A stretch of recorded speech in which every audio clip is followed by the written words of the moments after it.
This holiday season, you might be looking for nutritious, convenient meals to keep you energized on jam-packed days. Factor, America's #1 ready-to-eat meal delivery service, can help you fuel up fast for breakfast, lunch, and dinner with chef-prepared, dietitian-approved, ready-to-eat meals delivered straight to your door. You'll save time, eat well, and stay on track with your healthy lifestyle while tackling all your holiday to-dos. Too busy with holiday plans to cook, but want to make sure you're eating well? With Factor, skip the extra trip to the grocery store and the chopping, prepping, and cleaning up too, while still getting the flavor and nutritional quality you need. Factor's fresh, never frozen meals are ready in just 2 minutes, so all you have to do is heat and enjoy. When you're too busy running around to plan lunch, Factor has you covered with lunch to go. Effortless, wholesome meals like grain bowls and salad toppers that are ready to eat when you're on the go, no microwave required. Head to factormeals.com/MC911pod50 and use code MC911pod50 to get 50% off. That's code MC911pod50 at factormeals.com/MC911pod50 to get 50% off.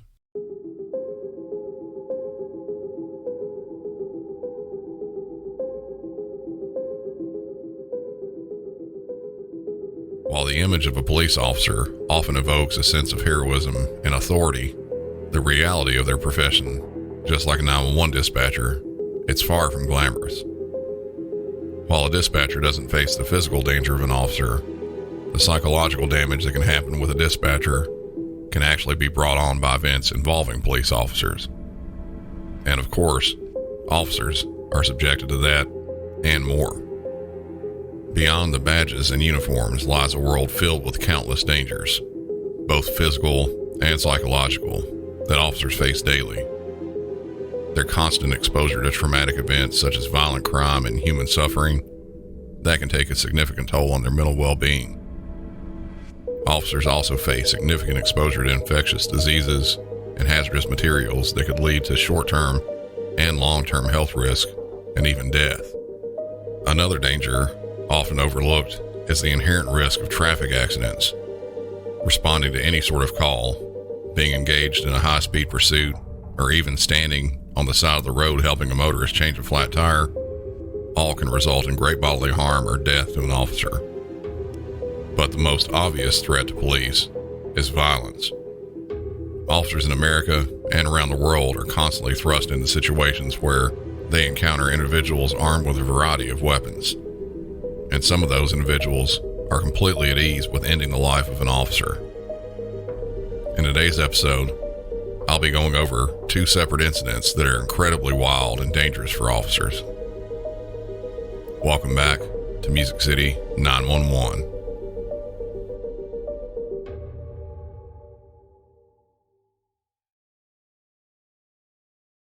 The first incident I'll get into, there was a bit of lead up to it, and I don't have any audio regarding that portion.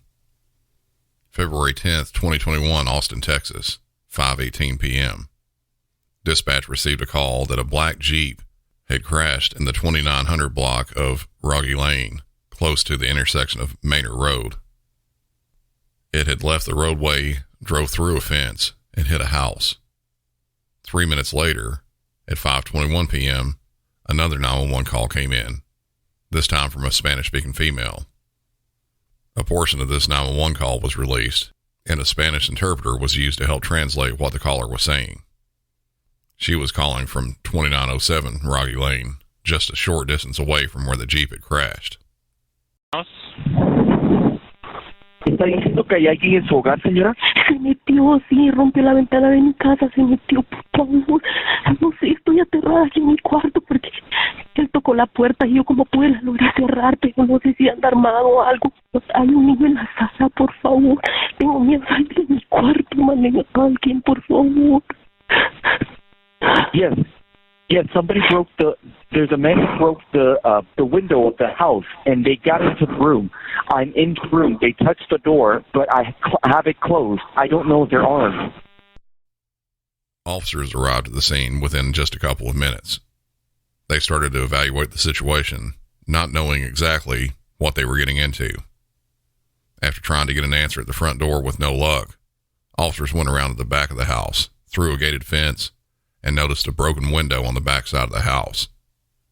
While there in the rear of the house, officers started hearing a female screaming and crying.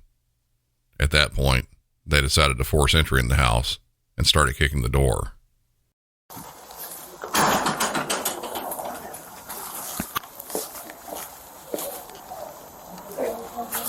They start getting out of control. We're going in.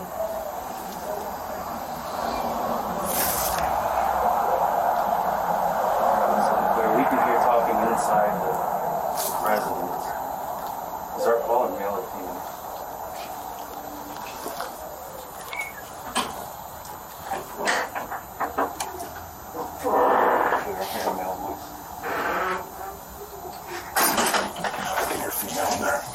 He's probably got her. I can hear there's a female in there. She's crying. He's probably in the bedroom with her. Yeah. Go. Austin police! Yeah, I'm ready to kick it. Go lethal and we'll switch. Kick it. You want me to do it? We're forcing entry.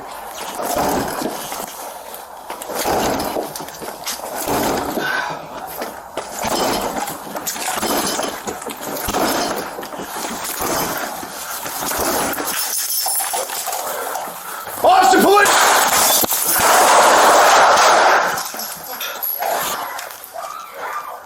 .404, shots fired, shots fired. You good in there? You good in there? Police department! Is somebody shot?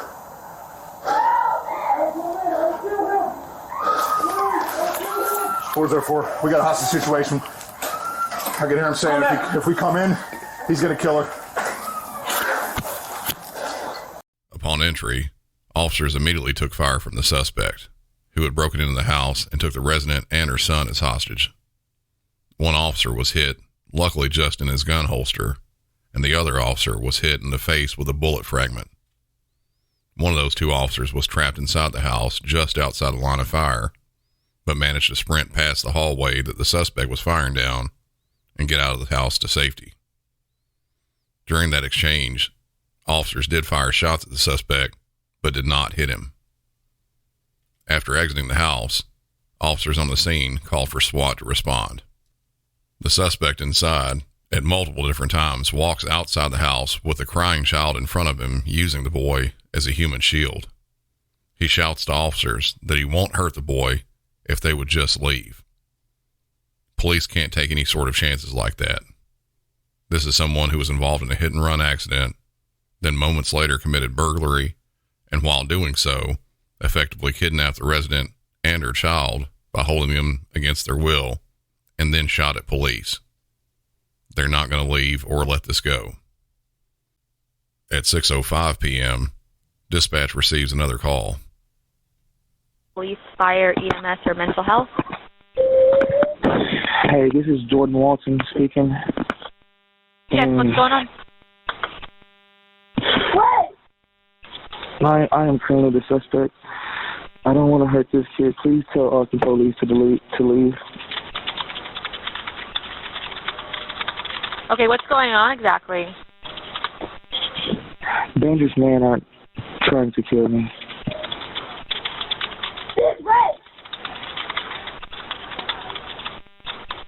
Where are you guys? Tell them the address. I don't know. You know the address. No. Tell them you're at the current hostage situation. Wait, please, wait. He called the police.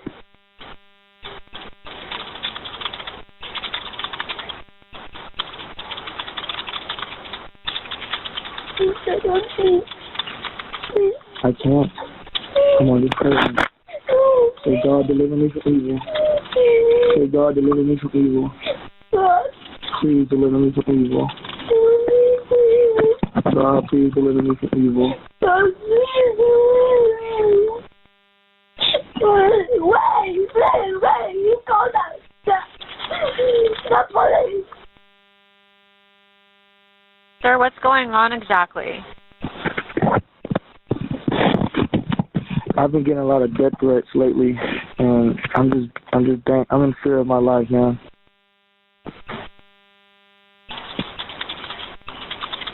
Can you tell me your name?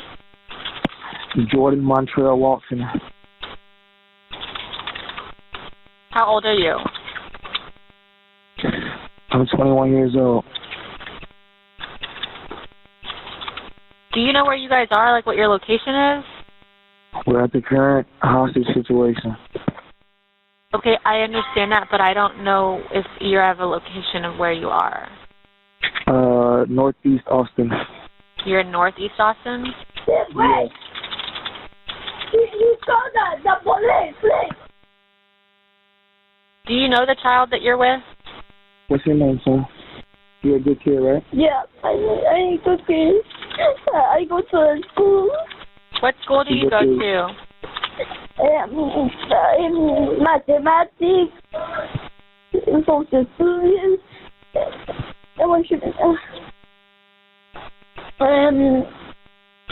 in science. Please. Okay, what's your last name? Walton. Is he your sibling? No, I don't know this kid. Okay, do you know the kid's full name? Tell him your full name. How old are you? Yeah. Please wait. I won't kill you. I promise to God I will not kill you if they leave. Leave the house, please.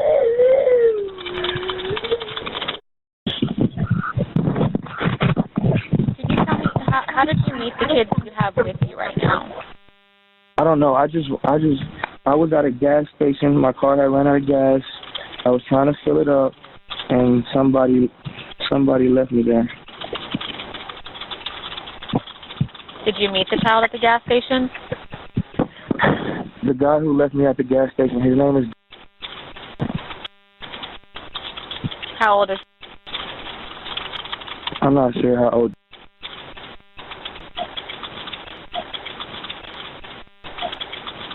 Wait, please. Wait.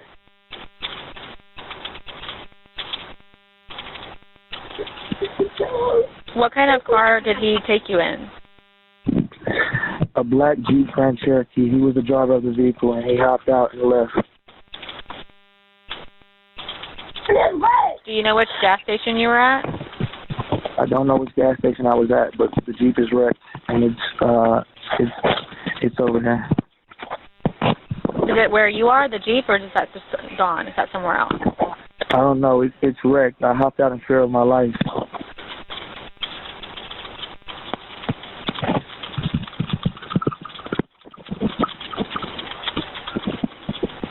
When did that all happen? 30, 40, 50 minutes ago.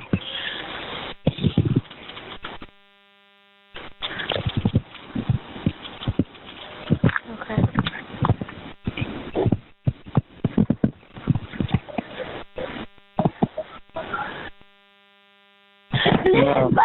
Ma'am, I promise I will not hurt this kid if the police leave. Okay, I understand that, and I'm trying to give them that message to let them know, okay? Because I know you don't want to hurt anybody. Yeah, I don't want to hurt this kid. I don't want to hurt this kid, but right now he's the only collateral I have. You're a good kid, right? Yeah. You like to read, you like to sing, you like to listen to music, you like to play the game, Xbox, right? Yeah. Okay, so hey, can I get you over to another phone line? Can I have you call someone and talk to them about this? Because I'm giving them all the information, but I can give you up to someone higher that can do a lot more decision making than I can. Okay, that's fine. Okay. Can I give you that phone number and you'll call them? Actually, hold on. I can put you on hold and I can just transfer you over if that's easier. Do you have a Snapchat? Do you have a Snapchat? Can you go to Snapchat for me? No. Snapchat. Do you want me just to go ahead and transfer you? If it's easier? Let Let me see. It's broken. It's broken? Can you text my brother? Sorry, what's your name? What's your name? My name is Jordan. I'm a good man, okay? I've never killed anybody before, and I hope I never have to, okay? Jordan, are you still there? Yes, I'm still here now. Okay. The suspect in this is calling 911, still trying to get police to leave. Like I said before, they're not going to do this. It was pretty obvious during the call that he was having some sort of a mental health break and wasn't thinking correctly. Again, officers can't take the chance of him hurting either one of those people inside the house. The SWAT team got to the house and took up positions surrounding it. Because of the potential danger to those the suspect were holding hostage, SWAT was given orders to end the situation if that opportunity presented itself. About 5 minutes after the phone call, the suspect again exited the house with the terrified crying boy, this time with one hand up in the air, but the other hand behind the child as if he had a gun to his back. All right, so we shot at officers. Every time you guys, some sort of rifle? Some sort of automatic, you can't tell. But they thought it was automatic. Like full auto, you mean? Yeah. Okay, cool.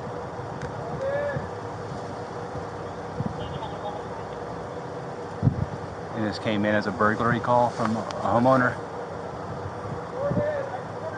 He's come out 3 or 4 times with the kid, but keeps going back inside. All right. At one point, he had the kid in front of the doorway on his knees, asking us to leave. Movement. He's coming out. One hand up in the air. Kid. Got the kid. One hand is up in the air. He's down. Alpha 1, shot taken, suspect is down. One shot was taken and the suspect was down. 21-year-old Jordan Walton, the suspect, was pronounced dead at the scene. The parents of the suspect have since filed a lawsuit against Austin PD and the individual officers involved, stating that their son had mental health issues and had just started a new medicine 2 days before, and it didn't react well with him. That lawsuit hasn't been heard in court, but I don't believe it will go anywhere.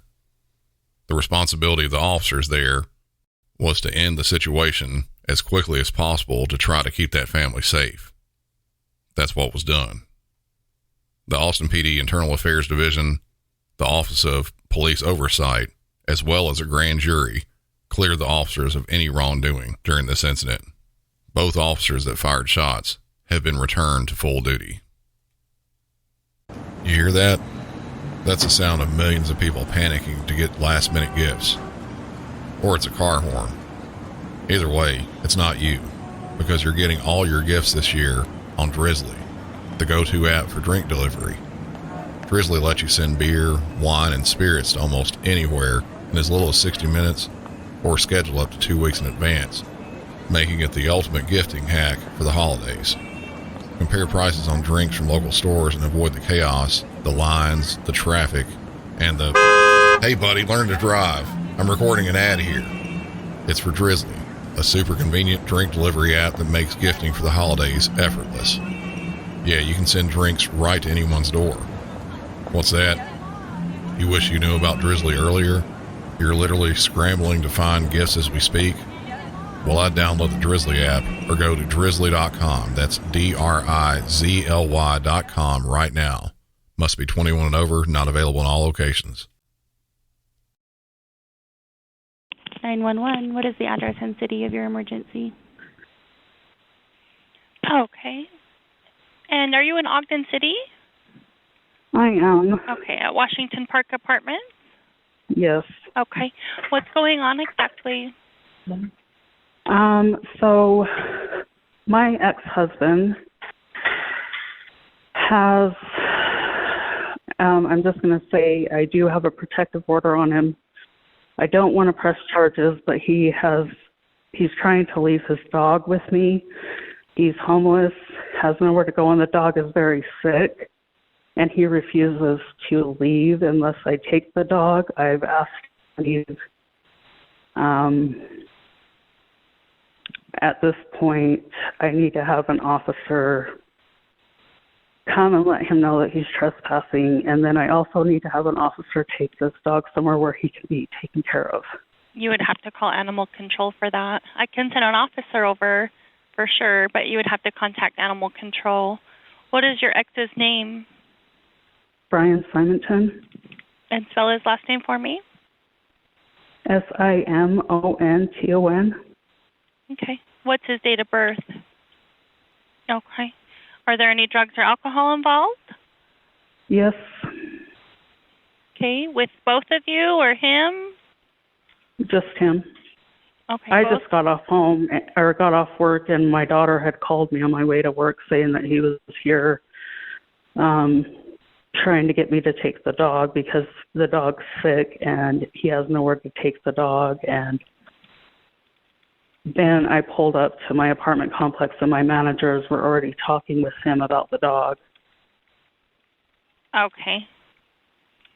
So he just kind of showed up unannounced, and I know he's like hit rock bottom. I feel bad for him, but I cannot have him here.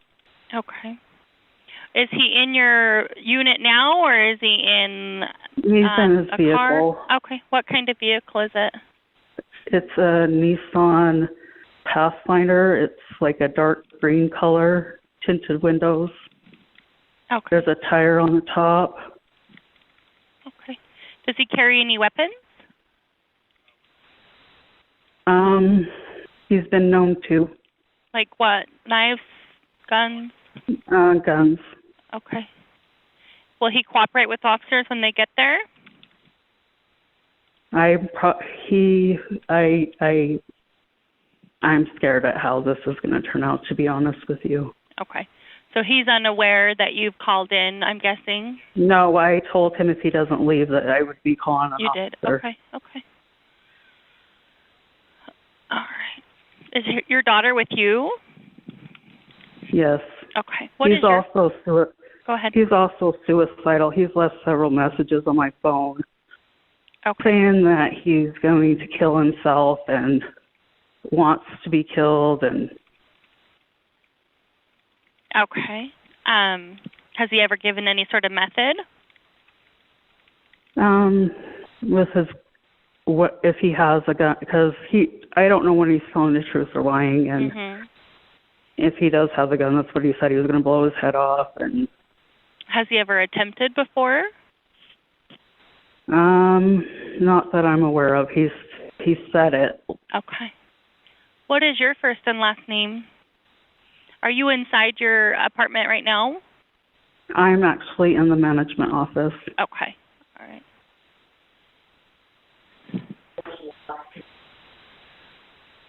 All right. He's threatening people. He's threatening what? He's threatening people outside in the parking lot. Are you being told that? Okay. What kind of threats? Like to hurt him or what? I don't know. Okay. I guess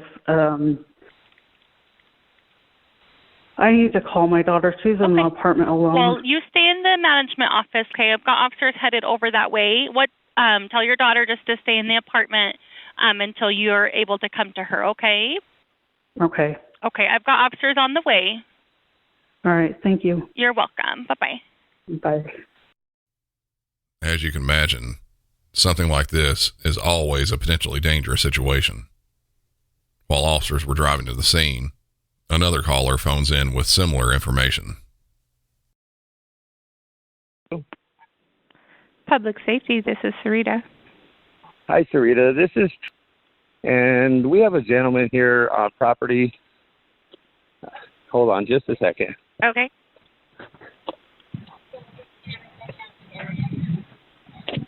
Okay. All right. Yeah, we have a gentleman here that needs to be removed from the property, known to have guns. He's yelling at me right now. Okay. What is the address there? And what did you say was the name of the apartment? He's not in an apartment. He's not a resident here. The resident that he is here but seeing, the address is Wasatch it's Park. Okay. So where is he at the apartment? He's in front of Building 1 next to the dog park. Do you see a gun now? I don't, but the resident that lives here has a protective order against him, and he will not leave. I asked him to leave. He won't leave. And she said he's known to have guns and knives. Okay. Hold on 1 second while I get this in, okay? Okay. And I did get a picture of his car and license plate. Okay, give me 1 second. And he's yelling? Yeah, he's yelling at me, "Come over here, bitch boy. I'll beat your ass right now." Okay. That's fine. What's the phone number you're calling me from? And just verify the city for me. Ogden. Okay, do you know his name? I don't know his name, no. Thank you. Okay, I'm thinking she's already called. Yeah, I think she's trying to call too. But when I went over there to get a picture... She was able to give his name and date of birth, so that's good. What's this vehicle? It's a dark gray Nissan, looks like a Pathfinder, and it has a big tire on top. From the sound of it, this guy is not only known to his ex for being dangerous and not welcome, but also to staff there at the apartment complex. While police were nearing the scene, the original caller dials dispatch again, this time more frightened. 911, what is the city and the address of the emergency? I'm sorry, what's the address? What's the phone number you're calling me from? Tell me exactly what happened. I have my ex-husband here that I have a protective order on. He's threatening people. Is he shooting? I'm sorry? I need an officer here right away. What's going on? Tell me what's happening. Oh, they're here. The officer's there? Okay, does someone have a gun? Does someone have a gun? I'm not sure. Does he have a gun? They've got their gun pulled, telling them to drop his weapon, yes. That's why she's getting everybody inside. Okay. What are they saying? That they told him to drop his weapons. There's officers here now. Okay, so officers are on scene. Yeah. Okay. All right, I'll go ahead and let you go. Are they with him? Are they with him? Yes, they're out there. They have been contact them. They're in contact across the parking lot. They have their gun pulled. Okay. They told us to get back. That's why we're inside. Okay. So do the officers have weapons on him? Is that what he's saying, the guy behind you? Mm-hmm. Yeah. Okay. All right, I'm going to go ahead and let you go. You guys stay inside until you hear otherwise, okay? Just keep everyone inside. What is your name? Police got to the scene, and the audio from the body-worn camera this time is something well different than I've heard before. And the video that the Weber County, Utah Attorney's Office released, they synced up the video of all responding officers to play at once. Most of the time, the video was shown from the perspective of one officer at a time. While they provided the separate ones as well, this one gives the best idea of the absolute crazy chaos that happened once police arrived.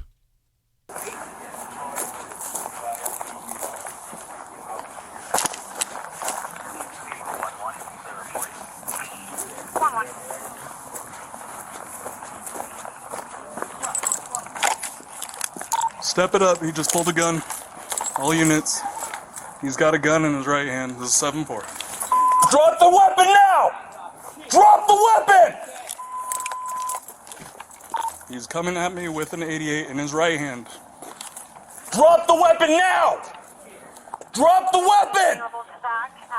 Drop the weapon!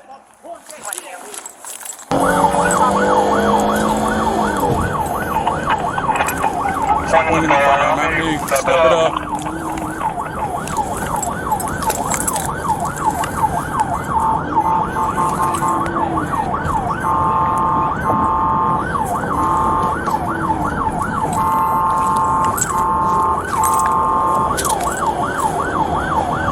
Drop the firearm now! 7-4, where are you at?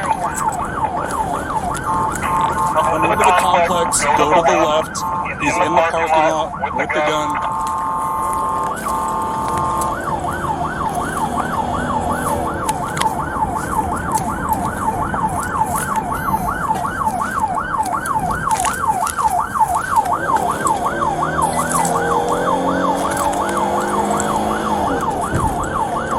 man, drop the firearm now. Drop the firearm now. 1-2 arriving. Drop the firearm.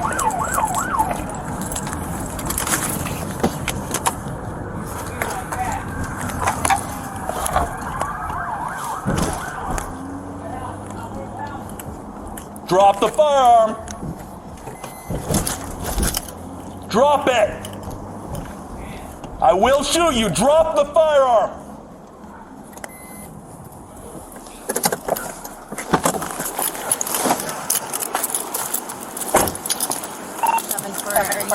West of the lot. Drop the firearm now. Where are you in relation to your car? I'm on the opposite side. Drop the firearm. Still be to the east then.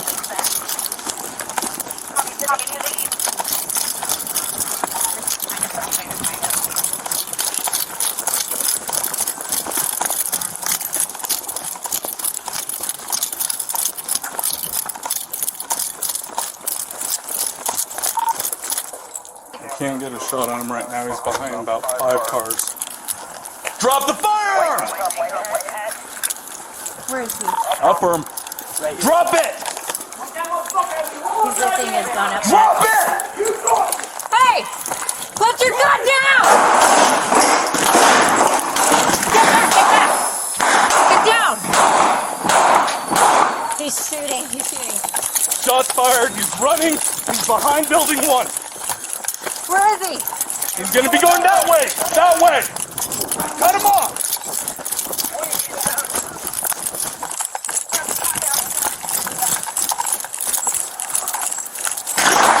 Be careful of crossfire. 7-4, I'm hit. 7-4, I'm hit.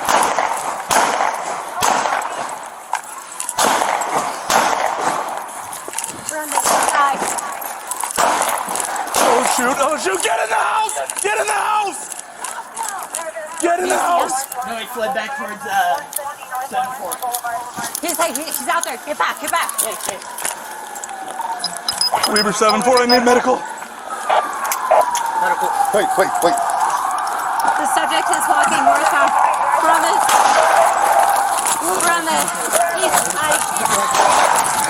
Give me a tourniquet. You good? Where's it? Tourniquet. Right here. Come on, right here. Someone get me to the hospital. Right here. Here. Get off right now. Please.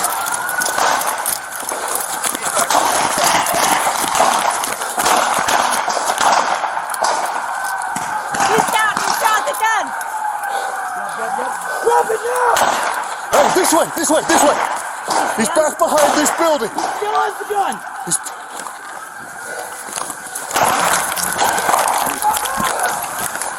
He was running that way behind this building. Over here. He has the gun still. Drop your hands. What do you got? Don't move! He's over here laying down. He's still. Don't move!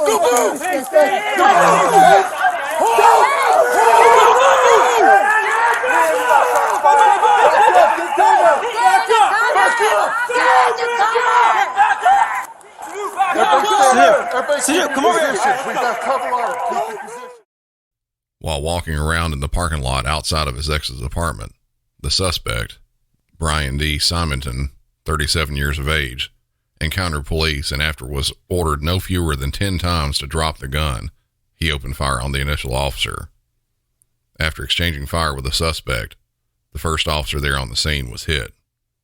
He was shot in the arm where it traveled up his arm and stopped just outside of his chest. Luckily, no vital organs were hit. A tourniquet was placed on his arm and he was taken to a nearby hospital. While all that happened, one of the most intense gunfights I've heard continued. And it was surprising that it went as long as it did. The suspect was armed with a .45 Colt 6-shot revolver.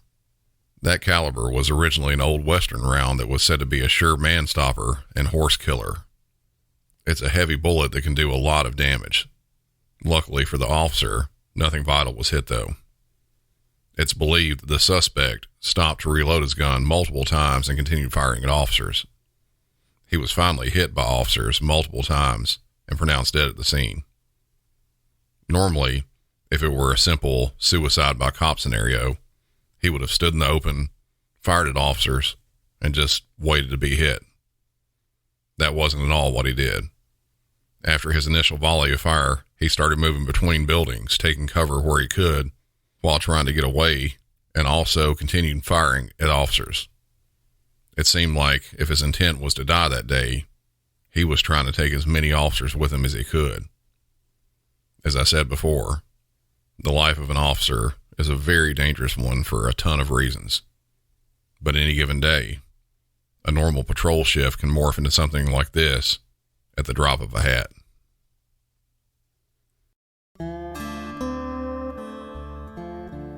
That'll wrap up this episode, and what a crazy episode it was. If you're needing help sleeping, I may have a solution for you. My new podcast, Southern Sleep Stories, might be just what you need. It's a podcast meant to be listened to when you're trying to go to sleep for the night, or just trying to get a relaxing nap in. I go over some tips to get you ready for your sleep, then read selections from old books very slowly as calming music or sounds play in the background. Thanks to all of you that's listened so far, and I'd love to have the rest of you give it a try as well. If you enjoyed that show or Music City 911, please help them out by leaving a 5-star rating and review on whatever podcast app you listen on, and share it with a friend or family member. That's Southern Sleep Stories, available now on any podcast app. For Music City 911, I'm Brandon, and y'all have a good one.